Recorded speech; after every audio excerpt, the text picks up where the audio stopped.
Hey y'all, it's Allie.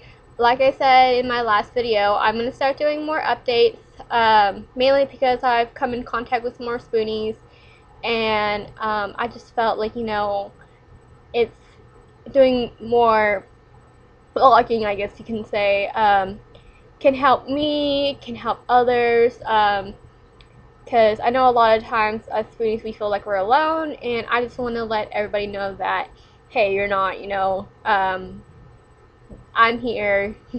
You're not the only one. So, my first video topic is going to be Spoonie Workouts. And I know a lot of Spoonies watching are going to be like, what? She is insane. Probably a little bit. Obviously, anyone, regardless if you're a Spoonie or not, we get told that working out is good for us. But being a Spoonie, for those of you who don't know, is being chronically ill or having an invisible illness. It came from the story of the spoon theory, where a lady was explaining to her friend about her chronic and invisible illnesses. And basically, we have so many spoons and we have to decide how we're going to use those daily. And so, obviously, as spoonies, we're more condensed on how many spoons we have each day, and everybody knows exercise is good for us and it can help us, but it's very very very difficult to find what works for us spoonies. Now obviously this depends on what conditions you have.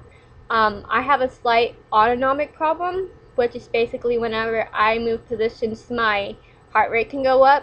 I don't have a full-blown issue where it's fully diagnosable. I'm kind of like on a borderline where it only acts up at certain times. But still, if I were to do burpees or doing a lot of change in motion, that could affect my body in a negative way, like some of you guys will. So obviously, you're gonna have to give and take, maybe even talk to your doctor about what they suggest. But I did some research, and the basics are, Spoonie workouts are not going to be like everybody else's workouts. Sometimes our workouts are going to be people's warm-up, which is perfectly fine because, that's another 20-30 minutes we're not on the couch just chilling there. And that's 20-30 minutes that can actually be helping us get going a little bit better in the long run. So just keep that in mind. Start small, keep small. A lot of people, whenever they're working out, they'll train in intervals and try to go higher. They'll normally go up like 5, 10, 15 reps or seconds. For us spoonies, I'm thinking more along the lines of 2 to 3, maybe 5 at the highest. Obviously I'm not a doctor, I'm not a physical therapist or whatever, but you guys understand, we kind of know our stuff without the degree. So, just keep that in mind. And then another thing is our posture, our core, and stuff, it suffers from us being in bed for so long. Obviously, because especially our core, or well, actually, to me, it's kind of both equal. But right now, we're gonna focus on our core because I haven't really done any posture workouts yet.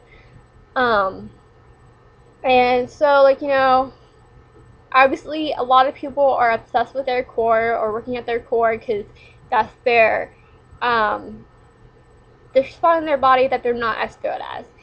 But as anybody who knows how to work out, you can't just focus on one area. You have to work out other areas. So while we all might be trying to get rid of our pooch, even though we're dead skinny, you still need to work out your arms and your legs. Cardio, just walk for that, honestly, is what I'm starting to gather, especially if you have an autonomic issue. And then another thing, which I don't know if this is for sure part of your core, but it's pretty close to it, is called your hip flexors. I found out that sometimes, like if you're skinny, but then you look like you have like a muffin top, it can be your hip flexors are tense, and so it's like making, I guess, your body bulge out in a weird way. And so there are workouts for that, and what's cool about that is they're just basically variations of lunges that you could do every day.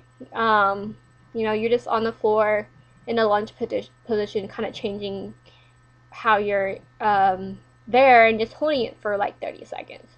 So that is something totally doable for most of us. And then, so yeah, I guess I'll just go ahead and tell you, like, what I did for my workouts. Last night was my first night working out. I'm kind of weird. I get more motivated to work out at night. I don't know why. So I kind of took the way I found out what to do. It was I did my research, and then I took different Pinterest workouts and just kind of made it for me.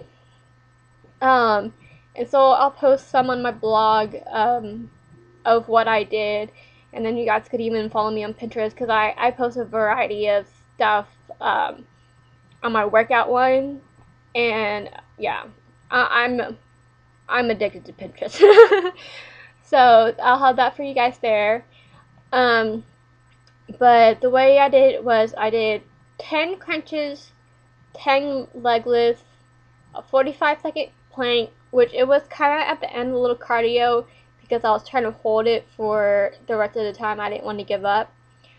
And then I did 20 squats, which also ended up being a little bit cardio because I was changing positions in a way. From going from kind of straight up to punched over, or whatever you want to call it. The workout actually called for 50, but just the way my body was doing, I thought 20 was good. In fact, my legs are kind of sore from the squats, so I'm probably going to stick with 20 for a little bit until my body gets used to it before I go up. And like I said, just take it easy. A lot of them, what I like about a lot of them is they don't go very high in intervals. They kind of let you take it easy. And then also when I was doing my research, I found out that basically if we did senior workouts, which I know that kind of doesn't sound as thrilling, that's basically how our body can take it. But it's up to you. If you rather just kind of look at what people have on Pinterest and say, like, it tells you to do 50 jumping jacks, do 20.